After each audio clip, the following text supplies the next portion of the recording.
COPWATCH, policing the police every single day.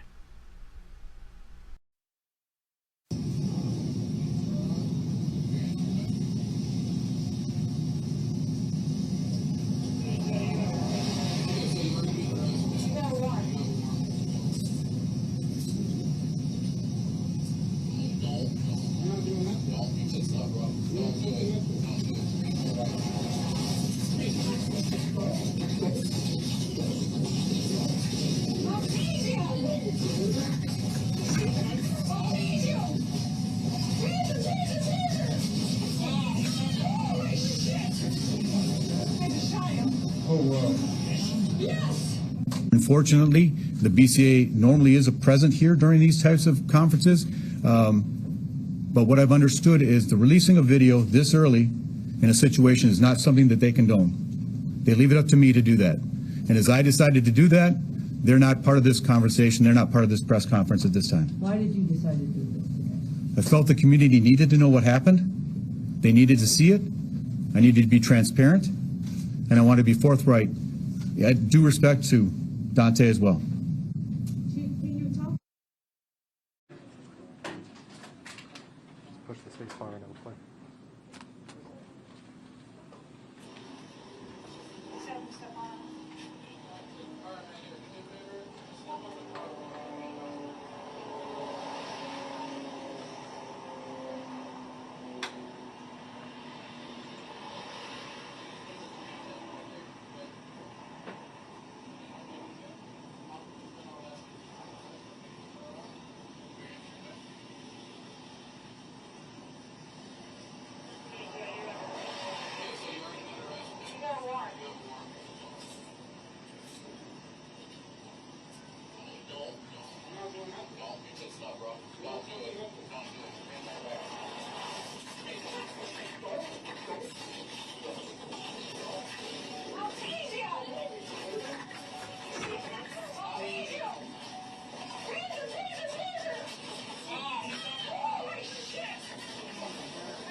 Can you turn the lights back on, please?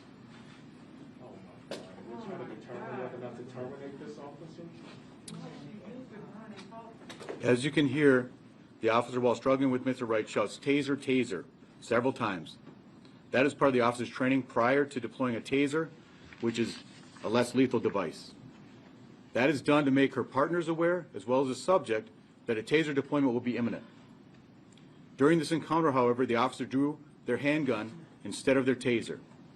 For informational purposes, we train with our handguns on our dominant side and our taser on our weak side. So if you're right-handed, you carry your firearm on your right side and you carry your taser on the left. This is done purposefully and is trained. As I watch the video and listen to the officer's commands, it is my belief that the officer had the intention to deploy their taser, but instead shot Mr. Wright with a single bullet. This appears to me, from what I viewed and the officer's reaction and distress immediately after, that this was an accidental discharge that resulted in the tragic death of Mr. Wright. I have asked the BCA to conduct an independent investigation into the shooting and death. Once they are completed, I expect they will submit their findings, independent of me, to the appropriate authorities, the appropriate attorneys that will look and review this case.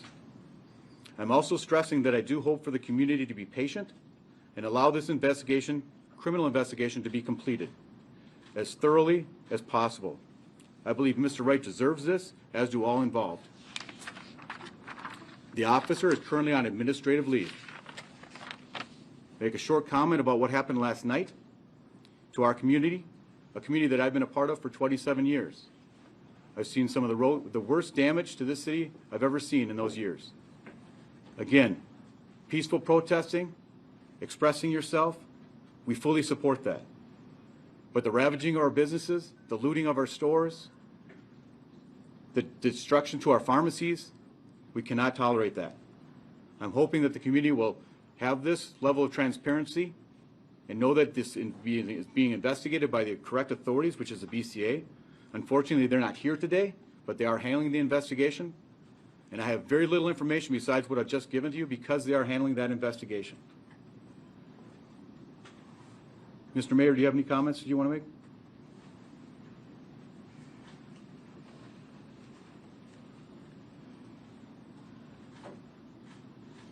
All right, so we're going to open it up for questions, but I just want to reiterate that, obviously this is deeply tragic, and we're going to do everything that we can to ensure justice is done, to ensure that our communities are made whole.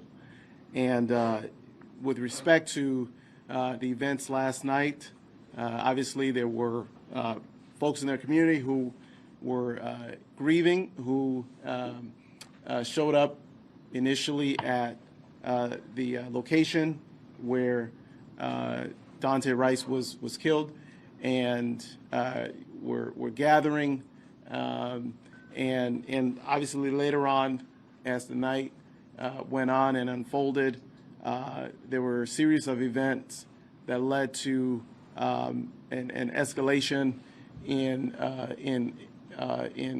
the protest later on into the evening. Later on, I did issue a curfew, which was in place until 6 a.m. this morning, to ensure that we're taking steps to keep the community safe.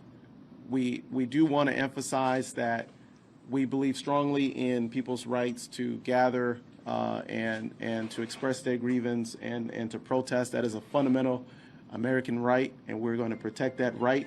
And at the same time, we're going to also work to protect the safety of our community. And so we'll now open it up for questions. Is it going to be sent over to the Hennepin County Attorney's Office for possible charges? Chief? It's far too early to know which authority is going to be prosecuting, if there's their prosecution. So I don't know how that's going to play out. Unfortunately, the BCA normally is present here during these types of conferences. But what I've understood is the releasing of video this early in a situation is not something that they condone. They leave it up to me to do that. And as I decided to do that, they're not part of this conversation. They're not part of this press conference at this time. Why did you decide to do this today? I felt the community needed to know what happened. They needed to see it. I needed to be transparent. And I want to be forthright. I due respect to Daunte as well. Chief, can you talk about what led to the traffic stop? Daunte Wright's mother told reporters he had an air freshener hanging on his rear view mirror. From what I've understood from the public safety briefing, there was an expired registration on the vehicle. That means the tabs were expired. Upon arrival, when the officer made contact, I think at that time when he walked up to the car, he discovered that there was a hanging item from the rearview mirror. So there was a contact that the officer went up there initially for, obtained his ID or his driver, his name, and he walked back to his car, and at that time he ran his name and he found out that he had a warrant. That's why they were moving from the car and they were making a custodial arrest.